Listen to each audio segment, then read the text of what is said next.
Okay, welcome everyone for today's deep dive brought to you by QIP Capital Academy. We're tackling a really significant moment in history, the Great Depression. It really was. Started around 1929, dragged on through most of the 30s, and basically reshaped the world economy. Absolutely. So our mission today is to sort of unpack the whole thing, what caused it, how far it reached globally, the path to recovery, and maybe most importantly, the lessons that still echo today in economic thinking. Right. We've gone through the source materials, and the idea is to pull out the key insights, maybe some surprising bits too, to give you a good handle on it all. So let's start at the beginning. Our sources really emphasize that this wasn't just one bad day on Wall Street. It was more like a domino effect. Definitely. That trigger event, Black Tuesday in October 1929, the big stock market crash. It gets the headlines. But the sources dig deeper, don't they? They do. It was the bursting of a huge speculative bubble. Years of prices climbing way beyond real value, and crucially, lots of people investing with borrowed money. Leverage, basically. And when it popped, fortunes just vanished overnight. The shock wasn't just the crash itself, but how exposed everyone was. And that shock didn't stay on Wall Street. The fear spread like wildfire, didn't it? Leading to the banks. Yeah, that's the next domino. Widespread bank failures. People panicked, rushed to withdraw savings, and you have to remember, this was before things like deposit insurance. The safety net. Exactly, no real safety net. So banks just couldn't cope, they folded, and that didn't just hurt individuals, it crippled whole communities. Credit just dried up completely. And this wasn't just an American problem, right? The sources make it clear this went global pretty fast. Oh, yeah. The world was already fragile, after World War I. Nations were struggling. Then the U.S. market collapses, demand shrinks. And governments tried to protect themselves with tariffs. They did, but it backfired spectacularly.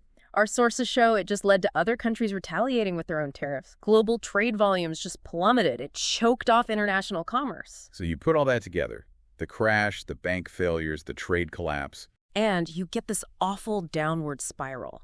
Less spending, less investment because people are scared and losing jobs.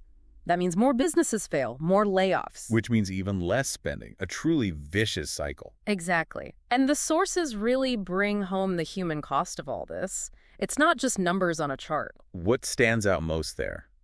The impact on everyday life. The sheer scale of it. Unemployment was staggering sometimes, over 1 in 4 people out of work. Imagine that. Just devastating. Totally. Widespread poverty, homelessness, people relying on soup kitchens, businesses failing left and right, from tiny shops to huge factories, communities destabilized. And it shifted politics too, right? Absolutely. The hardship fueled unrest. In some places, it pushed people towards radical ideologies like fascism. In others, though, it actually led to strengthening democracy, expanding social safety nets because people demanded more security. Okay, so amidst all that darkness, how did things eventually start to turn around? Recovery wasn't quick or easy. No, not at all. The sources point to massive government intervention as a key factor. Things like large-scale public works projects, building dams, roads, parks. Creating jobs. Creating jobs, exactly.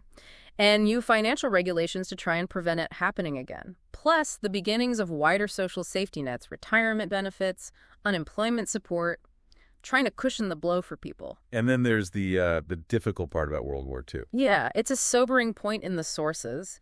The massive government spending needed for the war effort on manufacturing, logistics, everything, gave the economy a huge, albeit unintended, boost. It ramped up production and employment on a scale nothing else had. Pretty much. It was a key accelerator for recovery in many countries, though obviously it came at an immense human cost in other ways. So looking back, what's the lasting legacy?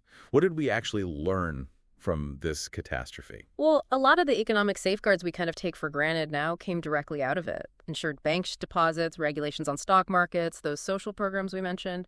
It fundamentally changed how we view the government's role in the economy, didn't it?